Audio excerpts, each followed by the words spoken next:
নমস্কার বন্ধুরা, আমি সোমা গোপালের হেসেলে আপনাদের সবাইকে স্বাগত। এখন বাজারে খুব ভালো লাউ পাওয়া যাচ্ছে, তবে একঘেয়ে লাউ ঘন্ট খেতে বাড়ির কেউই পছন্দ করে না।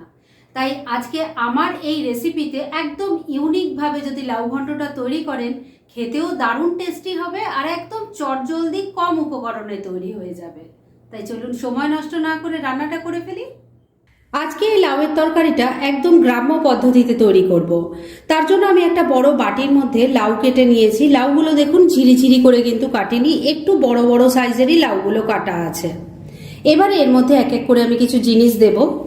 প্রথমে দিয়ে দিচ্ছি স্বাদ মতো নুন, দিয়ে দিচ্ছি হলুদের গুঁড়ো, একটু লঙ্কার গুঁড়ো দিয়ে দিলাম, 1 চামচ ধনের গুঁড়ো দিয়ে দিলাম, দিয়ে দিচ্ছি 1 চামচ জিরের গুঁড়ো। এবার সবকিছু খুব ভালো করে মেখে নেব। বন্ধুরা, আপনারা আমার রেসিপি দেখার সাথে সাথে আমার ফেসবুক পেজ গোপালের হেসেল তাতেও ভিজিট করতে পারেন। ডেসক্রিপশন বক্সে লিংক দেওয়া আছে। সমস্ত মশলাগুলো দিয়ে লাউয়ের টুকরোগুলো ভালো করে মাখানো হয়ে গেছে। এবার এটাকে মিনিট 10 জন্য আমি একটু রেস্টে রেখে দিচ্ছি, আর তারপর ফিরে এসে মূল রান্নাটা শুরু করব। ফিরে এলাম প্রায় মিনিট 10 পর। এবার মূল রান্নাটা করার জন্য কড়াই গরম করে নিয়েছি। এর মধ্যে প্রথমে আমি জল দিয়ে দিচ্ছি।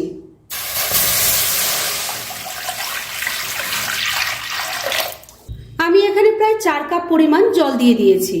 এবার জলটা খুব ভালো করে ফুটে ওঠা অবধি একটু অপেক্ষা করতে হবে। জলটা দেখুন খুব ভালো করে ফুটে উঠেছে। এবার ম্যারিনেট করা লাউটা এর মধ্যে দিয়ে দিচ্ছি।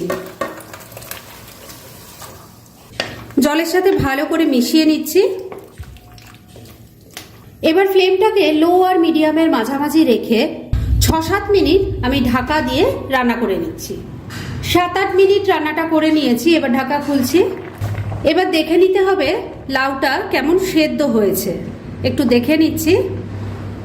লাউ দেখুন 80% মতো কিন্তু কুক হয়ে গেছে। এবার এটাকে আমি আলাদা একটা পাত্রে নামিয়ে রাখছি, আর এই লাউয়ের মধ্যে সম্বার দেওয়ার ব্যবস্থা করে ফিরে আসছি।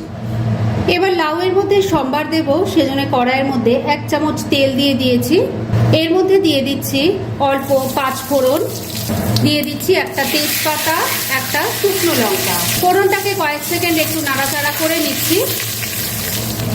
ফোড়নটা ফ্রাই হয়ে গেছে। এবার এর মধ্যে তৈরি করে রাখা লাউটা দিয়ে দিচ্ছি। এর সাথেই দিয়ে দিচ্ছি 3টে চেরা কাঁচা লঙ্কা। ভালো করে মিশিয়ে নিচ্ছি। এই রান্নাটা পেটের জন্য কিন্তু ভীষণ ভালো। সিজন চেঞ্জের সময় যখন পেটের ভীষণ প্রবলেম হয়, তখন কিন্তু এই হালকা পাতলা লাউয়ের রান্নাটা করে বাড়ির সবাই খেতে পারেন। এতে কিন্তু পেটটা ভালো থাকে। এবার ফ্লেমটাকে লো আর মিডিয়ামের মাঝামাঝি রেখে আবারও ঢাকা দিয়ে 4-5 মিনিট রান্না করে নিচ্ছি। মিনিট 4 আবারও রান্নাটা হয়ে গেছে। ঢাকা তুলছি। লাউগুলো দেখুন, দেখেই নিশ্চয়ই বুঝতে পারছেন খুব সুন্দরভাবে সেদ্ধ হয়ে গেছে, মানে রান্না কিন্তু মোটামুটি রেডি। এবার শুধু শেষ পর্যায়ে দিয়ে দেব অল্প একটু চিনি। আমি কিন্তু মাঝে একবার ঢাকা তুলে একটু নাড়াচাড়া করে দিয়েছিলাম, আর নুনটা ঠিক আছে কিনা দেখে নিয়েছিলাম। এর সাথে দিয়ে দিচ্ছি অল্প একটু ধনে পাতা কুচি। ভালো করে মিশিয়ে নিচ্ছি। ধনে পাতা কুচিটা ভালো করে মিশিয়ে নিয়েছি। রান্না এবার একদম রেডি। গ্যাসটা বন্ধ করে দিলাম। এবার মিনিট 2 জন্য স্ট্যান্ডিং টাইমে একটু ঢাকা রাখছি, আর তারপর সার্ভ করে দেখাচ্ছি। ফ্রেন্ডস, আমার আজকের এই নামমাত্র তেল মশলার লাউ ঘন্টর রেসিপি একদম রেডি হয়ে গেছে এবং আমি সার্ভ করে দিয়েছি। একঘেয়ে লাউয়ের রান্না না খেয়ে এই রকম কম তেল মশলার রান্না খান, পেটও ভালো থাকবে আর খেতেও কিন্তু এটা দারুণ টেস্টি। সেটা একবার ট্রাই করলেই বুঝতে পারবেন। তাই দেরি না করে পারলে এটা আজই একবার বানিয়ে ফেলুন, আর তারপর কেমন লাগলো সেটা প্লিজ কমেন্ট করে জানাবেন।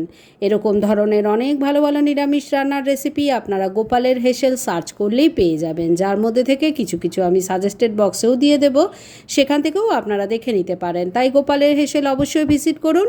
আর আপনারা কেমন ধরনের রেসিপি চাইছেন সেটাও কিন্তু আমাকে জানাতে পারেন। আমি চেষ্টা করব সেই সব রেসিপিগুলো আপনাদের সাথে শেয়ার করার। আর আমার আজকের এই রেসিপি যদি আপনাদের ভালো লাগে আর ইউজফুল বলে মনে হয়, তাহলে যারা এখনও আমার চ্যানেলটাকে সাবস্ক্রাইব করেননি তারা প্লিজ সাবস্ক্রাইব করুন। তাহলে আজকের মতো এখানেই শেষ করছি। পরদিন আবার এরকমই কোনো ভালো রেসিপি নিয়ে চলে আসব। আপনারা সবাই খুব ভালো থাকুন, সুস্থ থাকুন।